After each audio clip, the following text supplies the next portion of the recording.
What's up, Sooner Nation? Welcome back to the Sooner Surge for a little softball recap as the Oklahoma Sooners went to Texas A&M Commerce last night, played 10 innings, and absolutely dominated 19 to zip. Before we get started in this video, please check out the Fan Stop. It's getting cooler outside. If you go to thefanstop.com, they got two different packages. They have the regular package, which is shirt of the month. You'll get a T-shirt each and every month, different design each one. And then they have the premium package, which has some long sleeve shirts and getting close to now hoodie season, where you'll get a few hoodies sent to your house each and every month. To sign up, go to thefanstop.com, get on the Shirt of the Month Club, use code SURGE for 10% off your first 3 months. 19 to 0 last night. A lot of things to discuss, Jackson. People wondered how many long balls would be hit. There were plenty to come by. Ella Parker 2, Pickering 2, Nellie Mack, Maya Bland, Hannah Core with one off the scoreboard late. And if you saw the reaction by the players, they were super stoked for Hannah Core. What's that tell you? How stoked they were for her. But then you had dominating pitching, led mostly by Landry and Lowry, L squared there. Landry and Lowry with Kirsten Deal also having 3 scoreless innings. But opening thoughts, Jackson. Yeah, Jeremy, you said it. Something that I talked about in the last video was how well would they hit the long ball whenever we were previewing this game. In Oklahoma, they came in and did that. They hit, 7 home runs as a team. So super impressive. They're putting the ball over the fence, getting it out of the yard. And this is a team, I know some maybe going into the year kind of would question what players are going to step up outside of Ella Parker and Cassidy Pickering. As you said, we saw a home run from Nellie Mack. We saw a home run from Hannah Core, which was super awesome to see, Jeremy. She's back healthy. She's playing softball. That's good. Hopefully she's able to stay healthy, have a role on this year's team, because we all know the potential's there. If she can get a role on this team, I think we could see Hannah Core making plays every single day for this team when it comes to the spring. And Maya Bland, she got herself one last year. She was used mainly to run bases. This year, is she going to have more of that offensive role? Is she going to step and be able to make plays? And also, you said it, Sam Landry and Audrey Lowry, they started off the first 7 innings of the game. They dominated on the mound. Kirsten Deal, she pitched the back end of the game, the final 3, Jeremy. So, really, I think you couldn't be more pleased with what you saw from this Oklahoma team. They came in and dominated like they were supposed to. Players made great plays. Defensively, I thought they played pretty well as well. But, obviously there's so much more to work on, as Patty Gasso would say. But this is just the start, Jeremy, of what is really, I guess you could say, kind of a new era in a sense of Oklahoma softball, because you've moved on from the teams of like Jennings, Hanson, Coleman, and all those other great players. That's what stands out to me. I mean, this is super exciting. It's just a different feel in Norman, Oklahoma around the softball program because of all the new faces. You don't really know what to expect. Every time they make a play, you're just watching it very closely because it's different.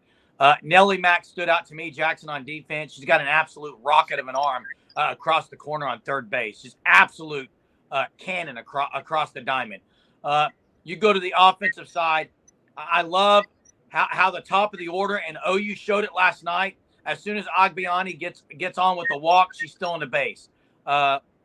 Abby Dayton's got speed. She'll be getting on base a lot. I think a lot of them up in the lineup are going to get on base a lot. And if you can get to Parker and you can get to Pickering, I mean, the ability that Parker and Pickering have, Jackson, to go opposite field is super impressive. I mean, if you pitch them on the inside half of the plate, they're going to turn on it and rip it over the right field fence. If you pitch them away, they're going to hit it over the left field fence. I mean, they are absolutely locked in at the plate. And again, I said this on the pregame live, Jackson.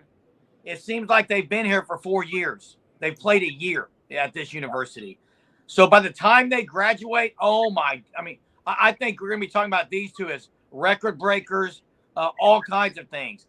Is there any others that stood out to you, Jackson, last night where you said, wow, that was impressive? I know Gabby Garcia played second base, right? Was she second base last night? Yeah. Second base last night. Agbiani was short. Any other things stand out to you? Well, something that maybe doesn't necessarily stand out, but something I just continue to be amazed at, and Jeremy brought up this point, and that's Ella Parker. I just think we're seeing another superstar for Oklahoma softball born right in front of us. Last year in the World Series, there was an argument that Ella Parker might have been the best player for this team, and she was a true freshman. How she was stepping up to the plate, being so consistent, and how effortlessly she's able to put the ball over the fence, Jeremy. Like it's just like she's just stepping up, barely swinging the bat, and the ball's traveling 230 feet over the fence with ease. It's impressive. And I know it still is super early in the career for Ella Parker, Jeremy, but I'm not afraid to say or scared to say, I don't even know if this is a hot take with just how she's been playing, if she's able to stay healthy, that she's going to end up being one of the greats at Oklahoma when she's finished. Absolutely, I think she will. I thought something that stood out to me watching the game last night there on ESPN Plus, the patience by OU's hitters. They drew several 7 to 9 pitch walks, and balls were barely missing off the corner. Now, Nellie Mack chased a couple up in the zone early. Gabby Garcia chased 1 or 2 up, but they're showing patience early, which is good. I mean, the 2 that I mentioned there, still young in their softball career, but I just love the patience. I love the aggressiveness. I think they are going to be able to play some more small ball if they want to choose that route. I think they are going to be aggressive on the pads.